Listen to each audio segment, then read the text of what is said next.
Bloodlines 2 got delayed again. Woo! Fuck! I had this whole intro gag planned and everything, and Paradox fucked it up. You couldn't consult me before this? Get my input? Paradox, I don't know if this thing between us will last. The show must go on, however.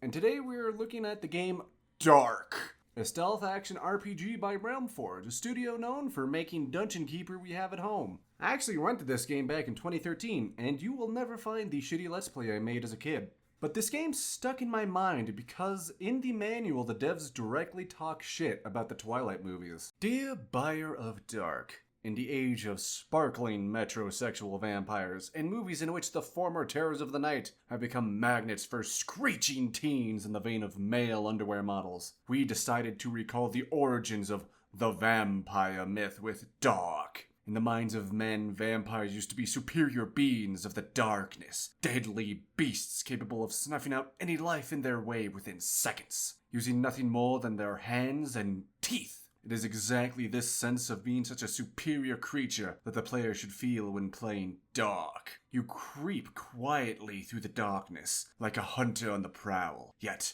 there is always the danger that the hunter becomes the hunted. From armed security forces to a mysterious military elite unit named M17, there are numerous enemies standing in your way in Dark. In most cases, it will be up to you to decide if you let them live and creep past them in the dark, or if you take their life in the fraction of a second. To do this, you will always fall back on your supernatural and vampiric powers, as opposed to employing any human weaponry, which you can leave well alone. In whichever way you choose to play Dark, we hope that you have a lot of fun. Carpe Noctem. The makers of Dark. Shut the fuck up. Who wrote this, Realmforge? They deserve a raise. Not just a raise, they should be the head writer for every one of your game projects. This is the caliber of writing that has been missing in the games industry. This game must be fantastic. After all, it would be really embarrassing to call out Twilight and be worse, right? Right? It all began in darkness. Oh no. An inner monologue. Well, at least if they don't use it to explain the obvious. Suddenly I saw white light approaching me.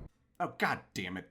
This is our main character, Eric Bain, and we've been dumped at a nightclub with amnesia. The game has us walk down to the bathroom. Now this is the high-octane action Twilight was missing. When we reach the bathroom, Eric sees a vision of an angel. Eric, your assignment is waiting.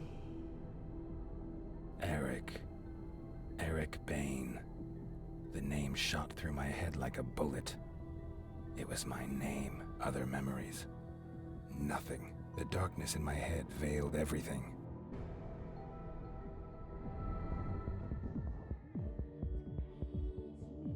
The angel was gone, and so was the pain. It was time to find out who I was, or what I was doing here. That's all you're gonna say, Eric?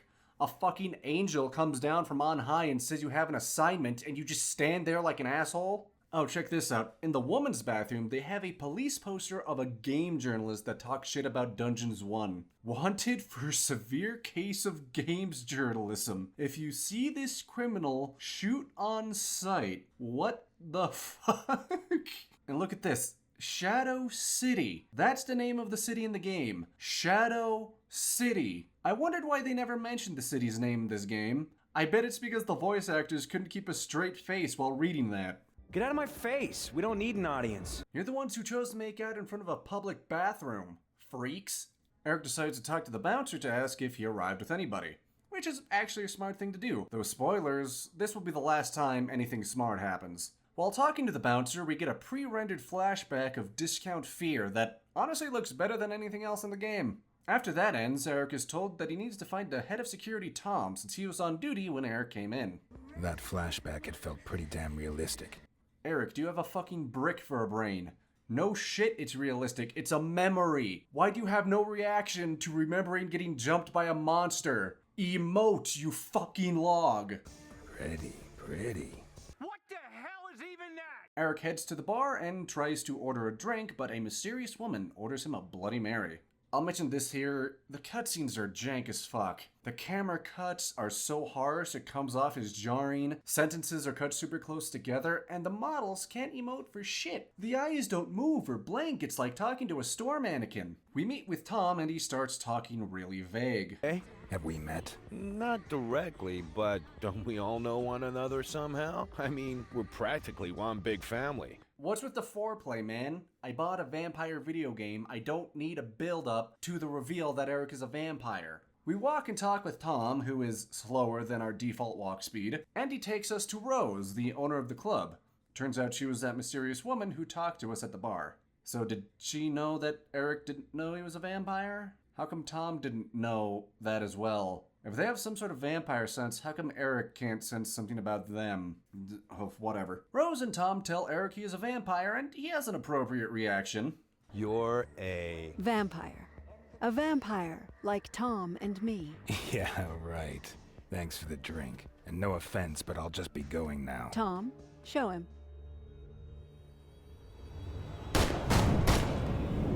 What the fuck? Why would you shoot him to prove he's a vampire? What if he didn't have that shadow teleport? And this game goes by Vampire the Masquerade rules. Enough bullets can kill a vampire. What if you just domed him and he dropped? What if someone calls the police after hearing a gunshot? Are these people stupid? Hey, neat trick, man. What? Alright, I'm calling Eric Brick from now on. You automatically resorted to your vampire abilities out of pure reflex. Yeah, that excuses pulling a gun on him. Fucking bitch. Well, Eric, I'm Rose. I hope our little demonstration convinced you. I don't think I have any alternative. I fucking hate Brick so much. I guess becoming a vampire also killed his personality. Rose informs us that we are not a full vampire. A person becomes a vampire when a vampire kills them by drinking them dry. To become a full vampire, they then have to drink some of their creator's blood. If they don't get that blood, they become a ghoul, which is essentially a mindless monster. Hey, isn't it suspicious that a half-blood vampire just showed up at this club? A club which, according to Rose, is a place for new vampires to find a community, and he didn't know he was a vampire? Either he was dropped off, or another vampire turned him while he was at the club. Both are pretty bad situations. Rose tells us we need to drink a powerful vampire's blood to not become a ghoul, and tells us to murk John Blooming, the head of the local museum. But before that, she tells us to talk to Tom and the other vampires at the club. Besides Tom, there are only 2 other vampires. Well, 1.5. The DJ, June, is pointless to talk to because every time you try to talk to her, she tells you to fuck off. Tell me about yourself. Honest, are you deaf or something? I'm busy. You can go bug my sister at the bar if you don't have anything better to do. Then there's her sister, April, who's the bartender. Yeah, apparently June turned her into a vampire. Shame we can't ask her about it. Dark also does the meme of when you pick a dialogue option, Brick always goes like this. What do you know about vampire abilities? A fucking classic. After introductions, Brick goes to Tom, who tells us about the museum, and how it's gonna totally be easy since it's just a bunch of fat security guards. He also asks us to get some files for him that Blooming made on vampires. Yeah, the game has side quests, a whopping 2 of them. You can also ask Tom about vampire powers, and he replies, The cool thing about us vampires is that we can do some pretty cool shit. You've already showed us your shadow trick, and that was some slick trick, man. Generally though, abilities are different from vampire to vampire. For example, it made Rose into this like wild technology guru. I know Masquerade has like tech abilities as well, but I find it so funny that when you become a vampire, a demonic creature of the night, there's just a chance for you to become a massive nerd. Tom also gives us the option to do the tutorial, which I take. Tom literally has Brick wipe out a homeless camp. It's wild. Stop that, asshole!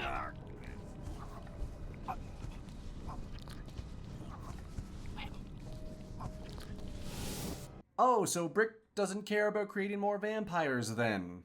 Yeah, if you want to use your vampire powers, you need blood points. And to get blood points, you have to drain enemies to get them. Why establish that draining a person turns them into a vampire and not have that affect gameplay at all? You know, kind of like how Dishonored had that chaos system. Oh, and remember in the manual, it talks about how we have the choice to sneak past people? Well, that's bullshit. See, this game, you get XP. which gets you power points, which lets you upgrade your abilities. You only get XP for completing objectives, not raising alarms, and for killing enemies. You get nothing for letting enemies live, so you gotta systematically go through every map and kill every enemy you can without raising the alarm. And that makes a lot of the powers pointless. Let's go through them. First is instant kill, the basic melee attack. You don't really need to upgrade it. After that, then you have the teleportability, which is handy to upgrade as it lets you jump farther and makes it quieter. Vampire vision, you only really need to upgrade once. It lets you, see undead enemies and hazards on the floor. Feeding is the most important because upgrading it makes you feed faster, makes you feed quieter, and lets you get 2 blood points instead of only 1. Shadow kill is fine. It lets you teleport and kill at the same time, but it's largely unnecessary. Distract is fucking useless. You regenerate automatically already, so you don't need the regenerate ability. And Shadow Grip is the best power in the game. It lets you kill enemies from long range. Upgrading it once lets you do it silently, and then fully upgrading it, the bodies automatically disappear, meaning you don't have to bother hiding them with the jank dragging physics. Shadow Grip is also your only real ranged option. You get no guns. The enemies, however, have lots of guns. And if Brick gets seen, he gets gunned down like John Lennon. Next up we have Obscure, which is useless. You'll be killing everyone anyway, there's no need to sneak past people. Subdue is the second most useful power to get alongside Shadow Grip, as it allows you to do goofy shit when 2 enemies are next to each other. Subdue one and then Shadow Grip the other, and then when the first guy comes to, he won't even care that his friend disappeared into thin air. Confusion is like Subdue, except it affects multiple people, but it's not as good. It doesn't last as long, and it's centralized on you. Vampiric Speed is another waste of XP points, since the passive Assassin tree already gives you a speed boost. And along with that, most of the passive powers are fine. The only one that's not really worth it is the health upgrade, though the power that tells you if you will be noticed doing something fucking lies. Sometimes there were points where I wasn't noticed killing a guy when it said I was gonna be. Shit! The fuck are you? Why'd that guy's voice actor change? After cutting the homeless population in half, Brick is ready to head to the museum, but first we get to choose our difficulty. It'll be a hell of a ride. Whatever you want. Does Rose know we just picked hard for our difficulty? Why would she say it like that? And fun fact about hard mode is supposed to disable saving so you can't save scum. However, on the PC version, they didn't disable quick saving with the F5 key. Whoops. Brick heads out to the museum with Rose as tech support. When he arrives, it seems that the guards outside have been killed by a mysterious group with M17 branding. What, could you not afford Majestic 12? We also get tutorial pop-ups. Why did we not get these in the fucking tutorial? We take out the goons and get inside the annex, where we instantly find Tom's books and make it into the security room. Why is the security room in a spot that's only protected by a glass window? But there's something strange going on here. They use the system to lock all the exits. Their weapons and taste for shooting museum guards tells me that something else is going on here. I'll be in touch. A group of armed soldiers attacking a vampire's lair. Man, who knows what they could be there for? It could be anything, really. We make our way through the museum and the brain rot! I'm here to remind you I exist, bye. We enter the main hall where we see the high-tech armored vampire hunters get their shit pushed in by museum security guards. So, spoilers, these M17 guys are going to be the main enemies at the end of the game, and they make them look like jobbers at the start of the game. Why would you do this? Continuing down into the storehouse, we see ghouls for the first time. And something interesting is that they're all wearing Tom's shirt. Makes me wonder if there was a plan to have Tom turn into a ghoul at some point. Again. This happens at least twice a level and it's always pointless. The angel never says anything useful in these scenes. It's a complete waste of my time. Eventually, we make it to Blooming, who is chopping up bodies and demands us that we give him our hands. They make sure you know it's okay to kill this guy because he's evil, despite us also being vampires. Can't have any moral gray in our vampire story now, can we? Well, he's supposed to be a stronger vampire than us, right? So he's probably got a lot of cool powers. Oh, he just runs away while throwing goons at us. and his only attack is shooting us with a revolver. Vampires done right, everybody. We start to diablerize Blooming, but unfortunately... From the dark, the angel spoke to me. Wrong blood, Eric. Wrong blood. Oh, now you tell me! Brick goes back to Rose and tells her the bad news. Feel to be a full vampire. Blooming's blood didn't cure me. It didn't? What makes you think that? The unbearable pain was a pretty good sign. Unbearable pain? That's odd. It should have worked, Eric. I know this doesn't help you, but it should have worked. Is there no way to tell if Brick is a full vampire? This makes him seem super fucking suspicious. But Rose doesn't question it at all and tells Brick to talk to Tom about another vampire to kill. Rose sent me. Blooming didn't work. Blooming didn't. Whoa, man, that's rad. Know what that means? Normally, Blooming's blood should have done the job, easy. But man, you the shit. You gotta be. Otherwise, you want to survive the whole thing. It was as if you drank April's blood. Oh, that is so wild. I mean, for you, it might not be so great, right? But it means that you are real powerful, dude. Wait, does that mean because Brick is strong, he needs to eat a really stronger vampire? Is that how that works? I feel like you just made that up. His name is Vlad. Asshole's real name definitely isn't Vlad, but that's what he wants to be called. How do you know that? Vlad is the CEO of GeoForge, some sort of environmentalist company. This brings up a question. Why are Rose and Tom okay with Brick murdering his way through vampire society? Is this not gonna bring attention from, like, enforcers, or at the very least the friends of these very important and affluent individuals? Why are they both so nonchalant about this? I keep having odd visions of an angel. Can you help me there? Angel? Don't ask me, man. No idea. Until you're a full vampire, could be that you're hallucinating.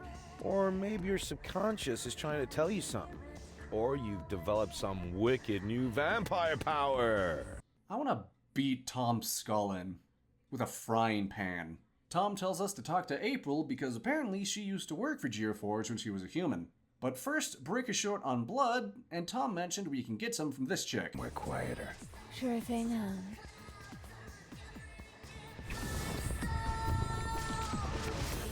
Hey, that... Oh, so we can get blood points without killing.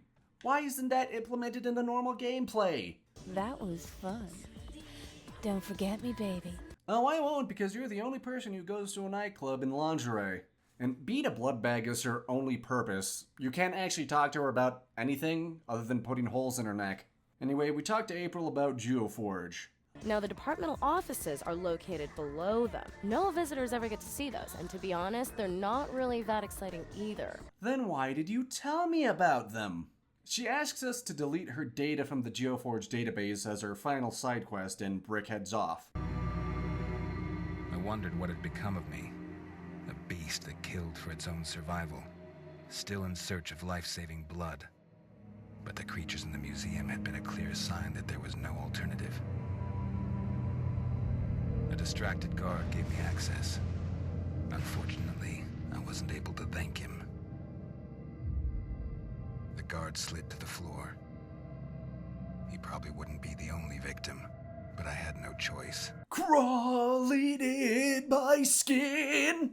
We get into GeoForge and we get this fucking gem. You may be a vampire, but you are also a man. You cannot let yourself to harm unarmed bystanders. Killing security guards just doing their job and creating a bunch of new vampires is fine, but a random civvy that's just too far. What happened to being able to choose, game? Going through GeoForge is pretty much the same as a museum. During one section, the marker points us at a random computer in the office that lets us delete April's files from the whole system. Why that computer? Like, anyone in the office can just go to that computer and fuck with all of the company's data? You couldn't at least model like a server room or something? We also get a new mechanic with these UV light shafts that Brick can't pass through. But smashing a simple fuse box breaks them. Nice. Eventually we make it to Vlad's penthouse. Nice coffin. Will I need something like that in the future? Coffin? Yeah, maybe if you're an idiot determined to fit all the cliches. I prefer a soft mattress. Can I see your mattress sometime? Oh, that was a pathetic pickup line. Oh, the chemistry, the fire of passion that burns with the heat of 1,000 suns. Truly, this puts Twilight to shame. Brick finds out that Vlad hunts people like he's fucking General Zaroff, and after some panting, we make it to Vlad's hunting grounds. Missed? Normally I never miss. This is such a shit boss fight. The game makes you destroy 3 of the UV light fuse boxes before you can actually get near him. Unlike Blooming, he does use vampire powers, however. He uses one vampire power, the shadow teleport. Otherwise, he just shoots at you with a sniper rifle. A Brick chomps on him, and of course, it's the wrong blood again. Then the angel whispered something. It was so quiet that I almost didn't understand. Steiner. Hey, how do we get Brick to go after the next guy? Rose said this was his last hope. Just have the angel tell him who to go after next. Who cares? Also, this means that the angel could have told us which blood we needed the entire time. Fuck you. Brick heads back to Sanctuary to talk to Rose, but currently she's in a meeting with another vampire. We don't know who this vampire is, and we never see them. It's just a pointless detour. Tom tells us that Steiner is the vampire bigwig in the city, a prince if you will, and tells us to talk to June and April about him. This is actually the one time June will actually speak to us. Turns out, both she and her sister worked at Steiner's club at the Atlantis, and apparently Steiner uses mind control to keep his girls loyal. Don't know why that didn't happen to June and April, but who knows. June then gives us a club ID card that we don't actually use. April doesn't actually have anything worth saying, so Brick goes back to Rose. Conveniently, despite being constantly on the move, Steiner is at his club tonight. Yeah, it turns out storming a museum and a company's headquarters only took one night. Fuck, if I could get stuff done that fast, my upload schedule would be consistent. We can't barge in like the other 2 spots because the club is open 24/7. So we have to get into the club without using our vampire powers to avoid being seen by the civvies. We also can't let the guards see us because apparently they all have been informed on what Brick looks like and to kill on sight. But, simply jogging away is enough to not get noticed. We scare the civvies out with a smoke bomb and start making our way to Steiner. Rose, you still there? The distraction worked great. I'm in. Excellent. But Eric, day is dawning. I can't hold out much longer. Don't you feel anything? No. Well, that's convenient. Oh, check this out. These models are bugged when you feed on them. Their eyes pop out of their skulls. We eventually have to go through a strip club that has heads on pikes because vampires. And it really reminds me of those sex scenes from Ride to Hell Retribution.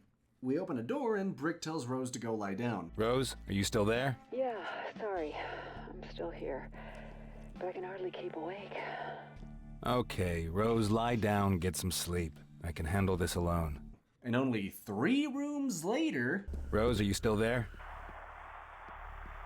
Rose, do you hear me? I'm in the security center. Okay, then I'll just do it alone.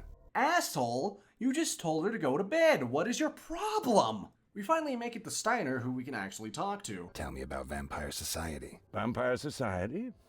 Ah, a very broad topic. To my regret, there is no real Vampire Society.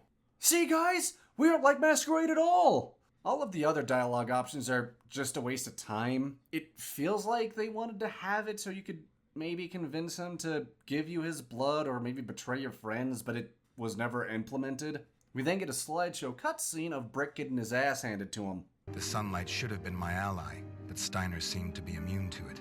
Oh, so Steiner is a fucking daywalker, and we don't get a boss fight. Maybe that's for the best. Knowing this game, it would have just been him walking around under sunroofs and nothing else. Suddenly, the mystery soldiers from the museum show up and fill Steiner with bullets, taking him down. Wait, you're telling me Steiner, the de facto ruler of Shadow City, who's been alive for hundreds of years, perhaps the most powerful vampire in the country, got taken out thanks to some guns. He is so powerful the sun doesn't affect him, but he doesn't have any powers to escape or kill all of the vampire hunters. Fuck you! I couldn't understand what had happened in Atlantis. Was there such a thing as vampire hunters? Yes! You just saw them! Is this really so hard to believe? Vampirism really isn't the best kept secret around here. Of course hunters are gonna be a thing. Brick manages to escape and find a place to sleep until nightfall, where we find that M17 has attacked Sanctuary and we have to fight our way there.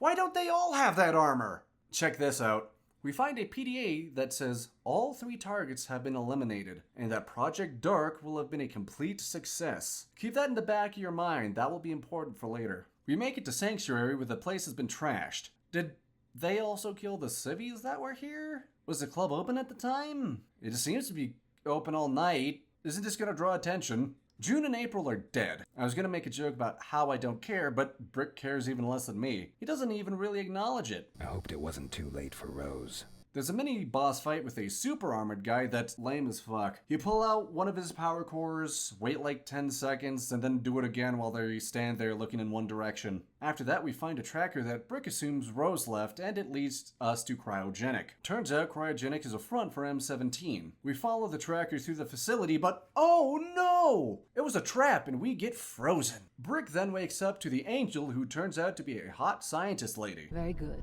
My name is Samantha Fields. I know you can't remember anything at the moment, but I wanted to thank you and say that you've completed your assignment well. With your help, we captured the target subject. His operation is about to begin. We were just waiting for you. I thought that despite the current gaps in your memory, you would want to witness the successful completion of Project Ascension. Okay, so she subtly implies that we were a part of M17, but one, why would you show Brick something he has no understanding of? He has no idea what Ascension is anymore. And this raises more questions, but I will save them for when they actually reveal Brick used to work for M17, like we already didn't know. They start Project Ascension on Steiner, which, yeah, they are trying to make a vampire Ubermensch, and shockingly, it goes wrong, turning Steiner into some large cyborg monstrosity that begins to rampage throughout the facility, allowing Brick to escape. On our way to escape, we save Tom from being tortured. There's a giant monster rampaging through the facility. Why are they wasting time torturing this guy? And then we meet Samantha again. Good to see you. I hope you've been able to fill in some of those gaps in your knowledge by now. Do you remember the fact that you work for us? You were on a mission for us. We sent you to infiltrate the vampires and track down old vampires for us. You did well. And you made me a vampire just for that. Me? Eric, you agreed. We didn't just turn you into any vampire. We put everything we had into your powers. You are the Ascension prototype. All right. Time for those questions. M17 had Brick turned into a vampire, which means they're the ones who dropped him off at Sanctuary. So they knew that not only Sanctuary was a haven for vampires, but it was a place for new vampires to be taken care of. How did they know any of that? And then remember, according to that PDA, Blooming, Vlad, and Steiner were primary targets for their operation. Which means that they knew that despite having complete and total memory loss, Brick would be sent after those vampires. But if they knew that, why did they send goons to the museum where Brick would go and most likely kill them, since he doesn't remember he was part of M17? And since Brick was a part of Project Ascension, was he ever a half-vampire? What was the deal with the Angel? How did M17 do that? How did the Angel take away the pain from Brick? What was causing him the pain? If M17 are vampire hunters, why are they also trying to make a super vampire? None of this makes fucking sense! Don't listen to her. I've read the documents. You didn't volunteer to become a vampire. They let you walk into a trap instead. They've put you on their hit list. They want to kill you. That was suboptimal. Eric, don't listen to her. I'm sure we can... Thanks, but not interested. You're on my hit list. Shadow the Hedgehog has better one-liners. We're almost done, fuck. Eventually, Rose has us install a virus that activates the facility's self-destruct by accident, because of course it does. And then we have to save Rose, who was captured by guards who don't care that the building is blowing up. Rose, everything okay? Yes. Thank you, Eric. You couldn't even animate Brick reciprocating the hug? That looks so awkward. Why would you do that? And now we get to the boss fight with Steiner. And for some fucking reason, despite the fact that every other boss was a stealth section, we fight Steiner by avoiding his big jump attacks and then pressing a button. Goodbye, Tom. You'll not be missed. Good to know that saving you didn't mean anything. At the end of the fight, we are given a choice. We can either leave Rose to die and kill Samantha, or help Rose beat Steiner. Yet we get two endings, and they are almost identical. The only difference is that in one of the endings, both Sam and Rose are alive, and the other, they're both dead. And Brick has the same monotone delivery in both of them. It was time to find a new home. For creatures of the night, it was easy to go into hiding. In another city, we turned our attention to our main goal: survival. There was a story DLC. It was just unceremoniously added to the end of the chapter select. You don't even get all the powers you unlocked in the main game. What the fuck? The story of this is that somehow Brick learned about the Book of the Dead and he wants it because it might have knowledge about vampires. Maybe even a cure for vampirism, but Brick seems apathetic to the idea. First, we go through a graveyard that's filled with M17 soldiers because apparently they knew there was a vampire here thanks to scans. How do you scan for vampires? Damn, the entrance is sealed. I'm sure I saw him. Rose, can you hear me? Rose, are you here? Come on, No open answer. it! Break it open! The M17 probably had some sort of jammer in the area. Well, that saves on the voice acting budget, doesn't it? We eventually make it into some catacombs where we fight cultists instead. We get deeper and we come across an impregnable door. Okay, brothers, let's get ready. The soldiers could somehow find their way down here. Why do we have to guard the door? Even if the soldiers managed to get all the way down here, they wouldn't be able to get through. Or do you think they would somehow find out in which order the torches have to be lit? The answer is literally on a plaque in the same room as the door. Brother, do you know anything about the Book of the Dead? Not really, brother. I have only heard the Master speak about once. It seems to hold a lot of knowledge, though. You don't fucking say. Oh fuck, this is so boring. We finally make it to the ritual room and...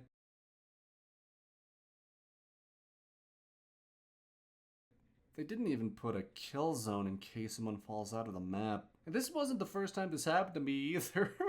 But as I was saying, we enter the chamber where it turns out the cult leader has made several copies of the Book of the Dead just in case. You think he used a photocopier? Or a printing press? I mean, the copies have hardback covers. It looks like he got them professionally done. Who do you think you would get to do that? We grab all of the copies of the Book of the Dead, and M17 bursts through the door, allowing Brick to run away.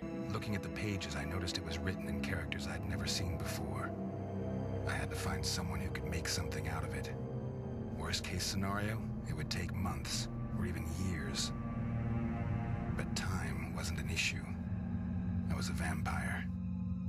I had more than enough time. Is that supposed to be like a sequel hook or something? That's the end of Dark. There were no shits given with this game whatsoever. It's an unfinished mess. They could have done something interesting here with Brick being a former vampire hunter turned vampire. Imagine if Brick found out way earlier in the game and he had to decide who he would stay loyal to. They could have tackled questions like the nature of morality. Can a vampire still be human? What does being a vampire do to you mentally? But they didn't do any of that. It's not even a first draft plot. It's the bullet points of a first draft.